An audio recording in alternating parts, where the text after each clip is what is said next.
नहमदुहु व नुसल्ली अला रसूलिहिल करीम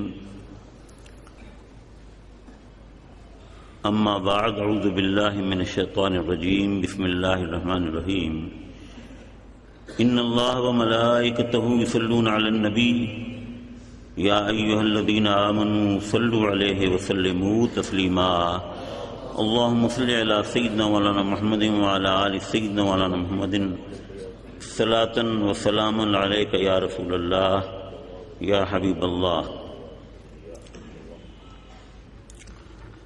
Respected audience, today I have the great honor of welcoming very distinguished guests, Sheikh Muhammad Haidara Al-Jilani and Dr. Umar Farooq Abdullah and Sheikh Abdul Samad. Sheikh Muhammad Haidara Al-Jilani is a great teacher, a great spiritual guide, and a direct descendant of Huzoor Ghaus-e-Azam Sheikh Abdul Qadir Jilani Rahmatullahi Ta'ala alayh. He is the chairman of the executive committee of Qadiriya Association for the revival of the Sunnah in Gambia, West Africa.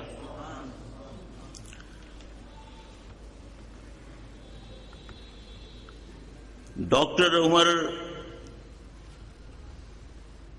the message of love, peace, unity, and service to humanity is one that Sheikh Muhammad Haidara Al-Jilani actively promotes in both speech and deed. Dr. Umar Abdullah Farooq is an eminent, illustrious American Muslim scholar who embraced Islam in 1970. He studied English literature, Arabic and Islamic studies at the University of Chicago and received his doctorate there in 1978. He taught at the University of Windsor, Temple, Michigan, and King Abdulaziz, Jeddah University. Dr. Umar Farooq Abdullah, though not very much familiar in this part of the world, is a towering and magnetic personality among the top-ranking Muslim scholars in the West and the Arabic world. He enjoys enviable popularity among the Muslims who cherish to listen to his thought-provoking and illuminating lectures on various topics of Islam. His services to Islam are invaluable and have earned him great respect and love from amongst the Muslims of all over the world.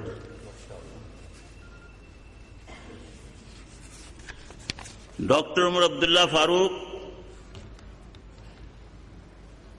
has authored many books. A few of them are The Islamic Struggle in Syria, A Muslim in Victorian America, Malik and Medina, Islamic Legal Reasoning in the Formative Period. He published many valuable articles. A few are Abu Hanifa in Encyclopedia Iranica, Theological Dimensions of Islamic Law, One God, Many Names, Islam and the Cultural Imperative, Living Islam with Purpose.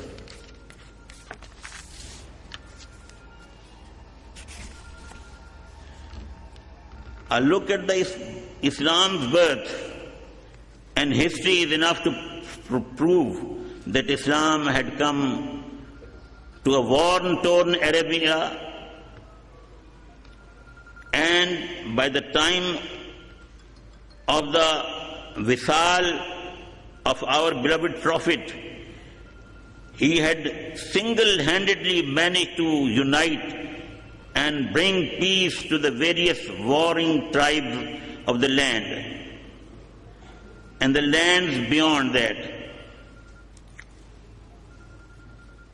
The spread of Islam in our region, the South Asia subcontinent, is primarily attributed to the establishments of Khanqahs, the place where a saint or a wali would dwell, teach and preach his visitors, his students and his companions the lessons of humanity and how to be part of their community through selfless public service. Our strip, this area of the subcontinent, boasts of many such Sufis and saints. Sultanul Hind, Gharib Nawaz, the benefactor of the poor, Hazrat Moinuddin Chishti Ajmeri, Hazrat Qutbuddin Bakhtiyar Kaki, Hazrat Baba Fariduddin Masood Ganje Shakar, Hazrat Nizamuddin Auliya Dehlvi,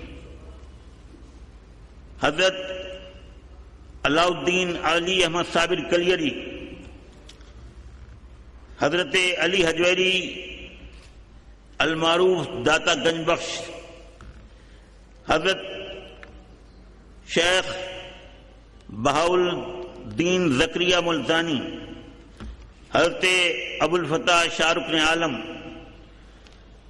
Hazrat Musa Pak Shaheed, Hazrat Hafiz Jamalullah Multani, Hazrat Jalaluddin Bukhari, Hazrat Sheikh Abdul Qadir Sani, Uch Sharif, Hazrat Jalaluddin Jahaniya Jahanganj,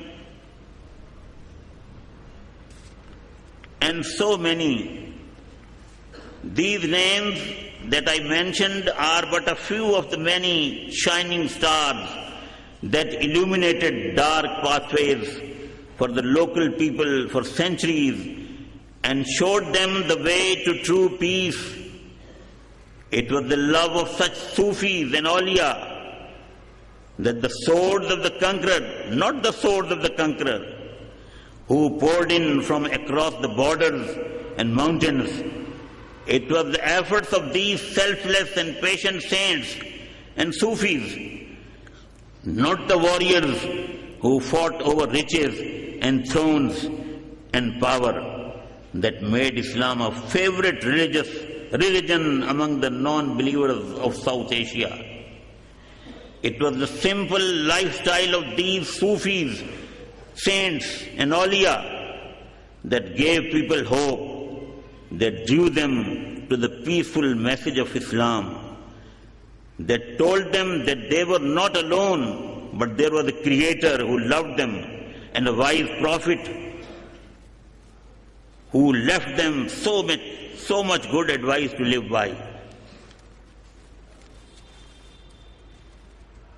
Our world, as we know it today, is plagued with extremism coming from within the ranks of Islam. Why is that? How can a religion that speaks of love and peace make anyone so vicious and ugly as to take form of terrorist organizations like ISIS, Daesh, or the Taliban, or Boko Haram, and others? How can we have Sufis as one face of the same religion and these death merchants as its other face?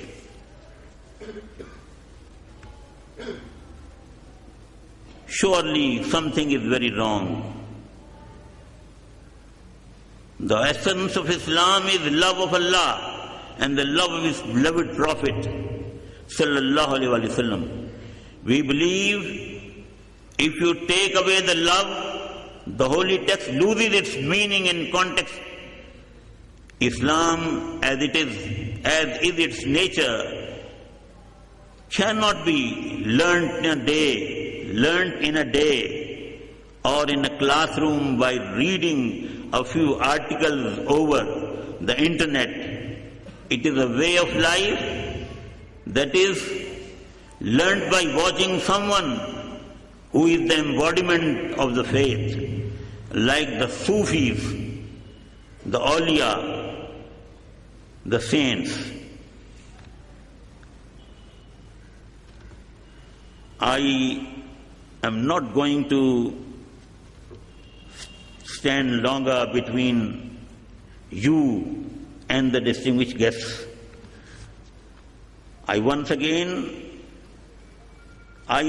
again very honored to host this event for our respective guests, Sheikh Haidara Al-Jilani and Dr. Umar Farooq Abdullah, and thank them truly for their honored attendance.